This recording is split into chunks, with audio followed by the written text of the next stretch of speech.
Man City boss Pep Guardiola insists there will be zero problems after he leaves the club. All football.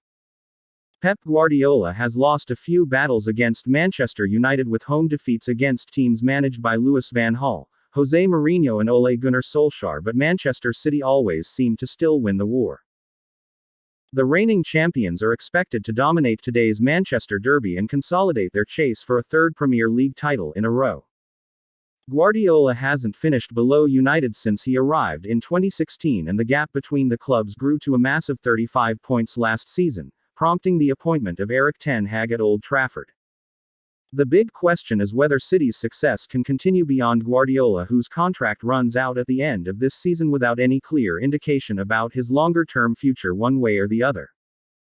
United collapsed after their serial trophy winner Sir Alex Ferguson retired in 2013, but Guardiola has no fears City will suffer a repeat when he leaves. Whereas United's managers who followed Ferguson had to deal with a new and inexperienced chief executive Ed Woodward and an ownership model based on debt, City appear to have a well-oiled machine behind the scenes. Money is clearly no object at the top, with the Abu Dhabi Group taking over control of the club in 2008, and below that the leading executives, Ferran Soriano and Txiki Begiristain, always have an eye on the long term.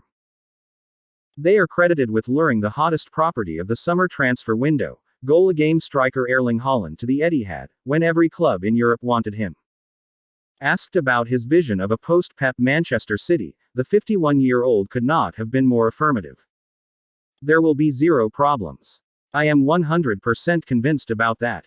The club knows exactly what is the target and the next step, said Guardiola.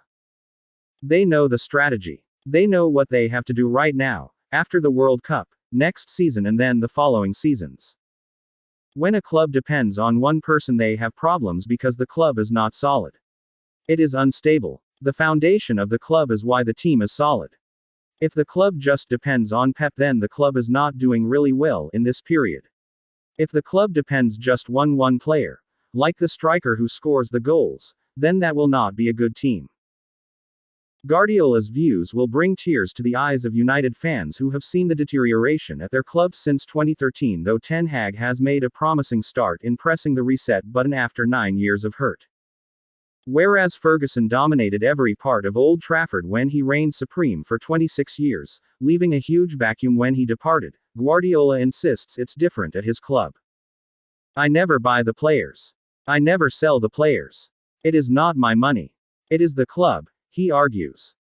The club are the most important words, and every decision we make is because we are thinking about the club and the day after tomorrow, and for the next years and the future. The club knows this really well. They know the type of players and the way we want to play. In football, like all sports, like tennis, like golf, you lose more than you win. What's important is that you believe the way you do things will give you the trophies and the titles. The club knows exactly what they have to do.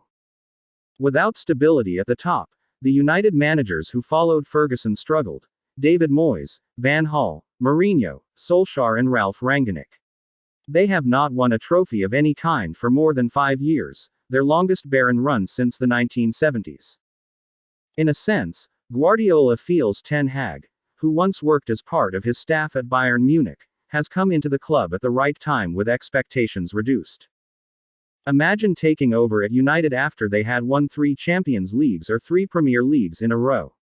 That would be tougher. The bridge is probably lower now because they didn't qualify for the Champions League last season, added the Catalan. At the end, it is the hierarchy in clubs that is so important. How much do they believe in the manager and how much time do they give?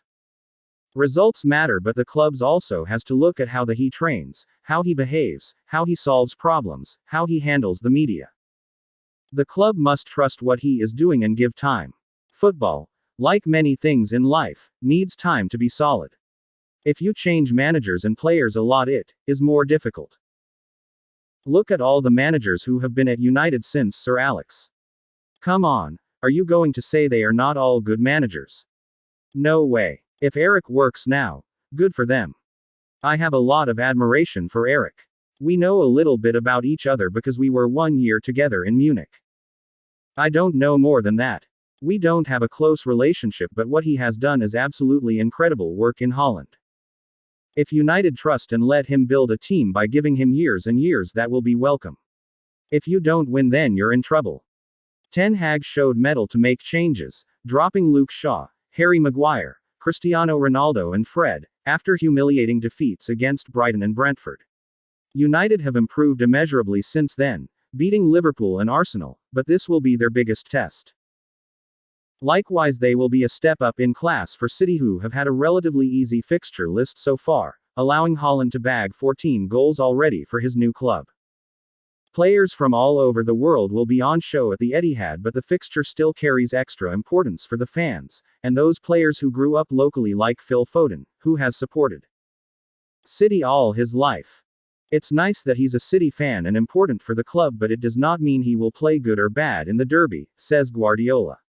He has to focus on what to do on the pitch.